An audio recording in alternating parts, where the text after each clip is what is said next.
Hi, my name is Martin Paradisi, and I'm the organizer of AWS Machine Learning Community, New York City, which is a community that explores topics pertaining to AWS learning devices such as Deep Composer, Deep Lens, and DeepRacer. AWS launched DeepRacer Evo on July 13th, and they kindly provided me with the DeepRacer and the sensor kit for review, and show you how to convert the DeepRacer into the DeepRacer Evo. Let's go ahead and open the first box that contains the DeepRacer. Let's see what's in this box. It contains the vehicle battery charge adapter that charges the LiPo battery for the motor. This is the DeepRacer chassis and the shell. So I'll remove it from the box and set it to this side.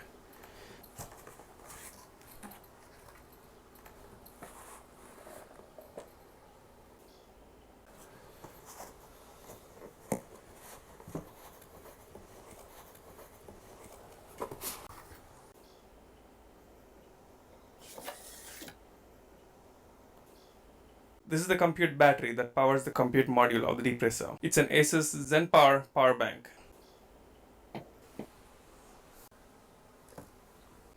This is the vehicle battery to power the motor of the DeepRacer.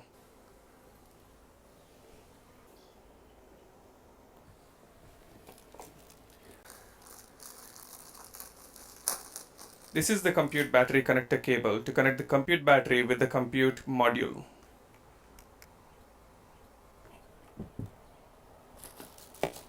Those are all the components we need right now. I will remove the 4 pins that secure the shell to the chassis. I will also remove these 4 pins that secure the compute module to the chassis.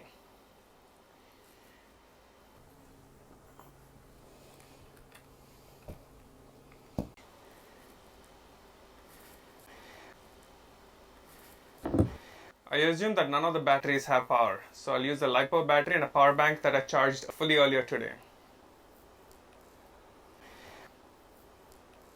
I will go ahead and connect the vehicle battery to the DeepRacer.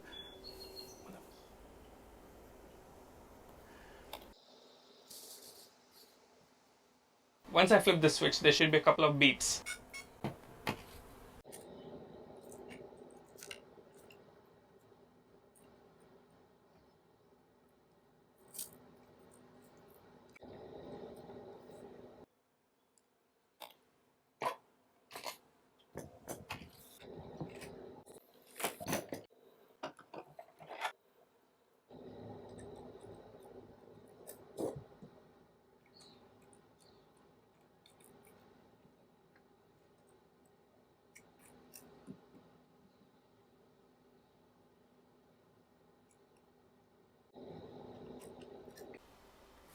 I will power up this battery and the light should turn on.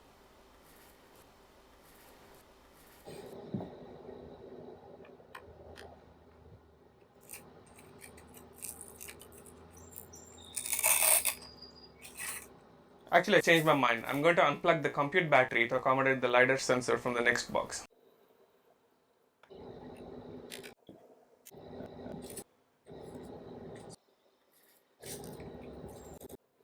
I'll clean up some space on this table so that I can unbox the next box. Let's go ahead and open the second box that contains the DeepRacer sensor kit.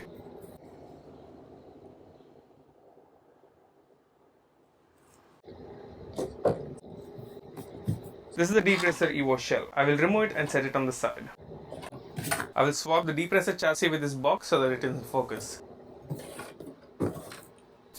This is the LiDAR sensor, so let's pull it out carefully and set it on the side. This is the second single lens camera that will be attached on the DeepRacer. It might be a bit tough to pull this out, so I'll remove this at the end. This is the instruction manual that comes with the sensor kit. There's a bunch of accessories on this side. This is a Phillips screwdriver. This looks like a container to store screws. This bag contains screws to secure the LiDAR sensor onto the DeepRacer. This is a USB extension cable. This is the LiDAR to USB port connector cable. This is a bag of extra pins. Finally, let's remove the single lens camera.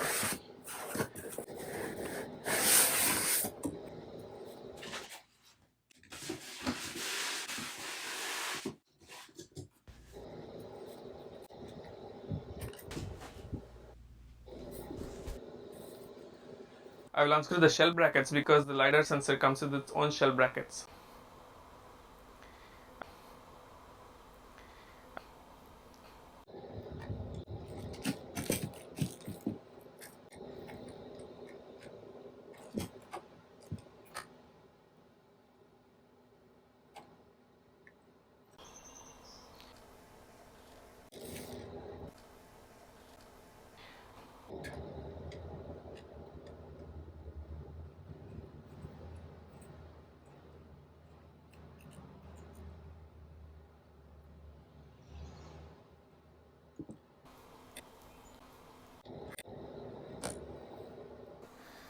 Align the new shell brackets in the same slots as the previous shell brackets.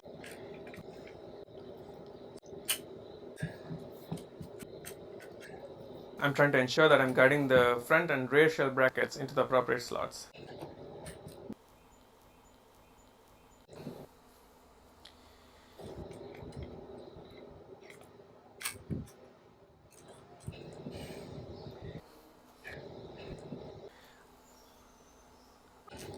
Let's go ahead and open the bag that contains the screws.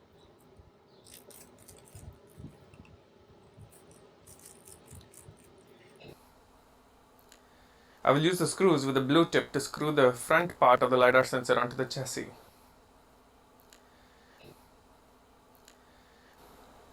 However, before that, I will pull out the single lens camera from the middle USB port and move it to the left USB port.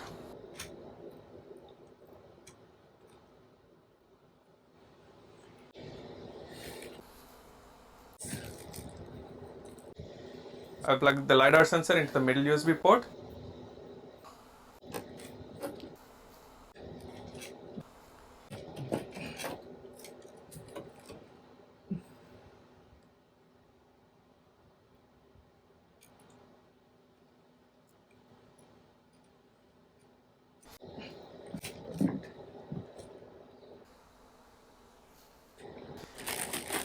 I'll put the second single lens camera on the right USB port.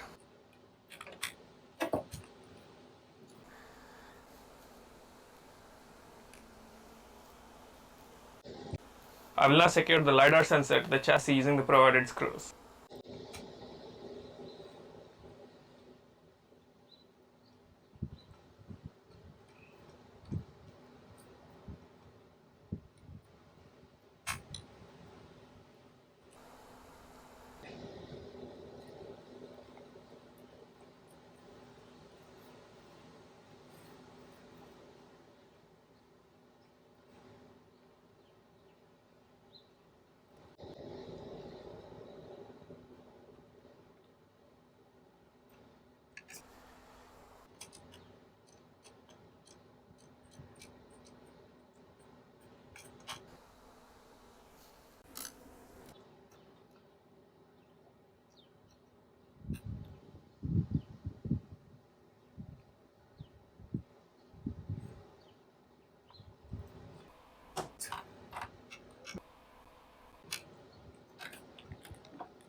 This round screw goes on the right side of the DeepRacer.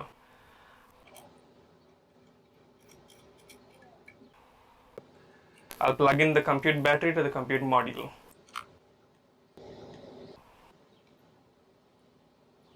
Let's turn on the compute battery and power up the DeepRacer. If everything goes well, the LiDAR should start spinning right away. Before I put the shell on the DeepRacer, I will plug it to an external monitor so that I can connect it to my home's Wi-Fi connection. I will continue the video indoors. I'm in front of the external monitor that is plugged directly into the DeepRacer.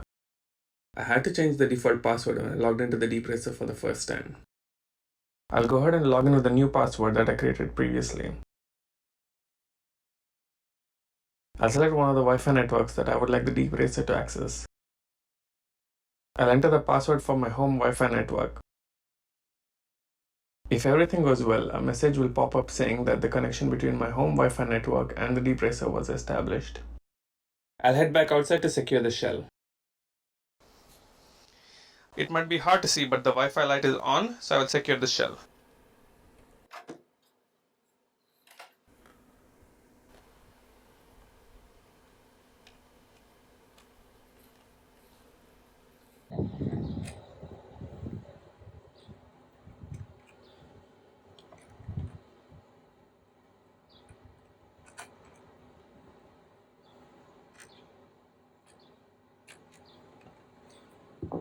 Let's test the DeepRacer Evo on a track.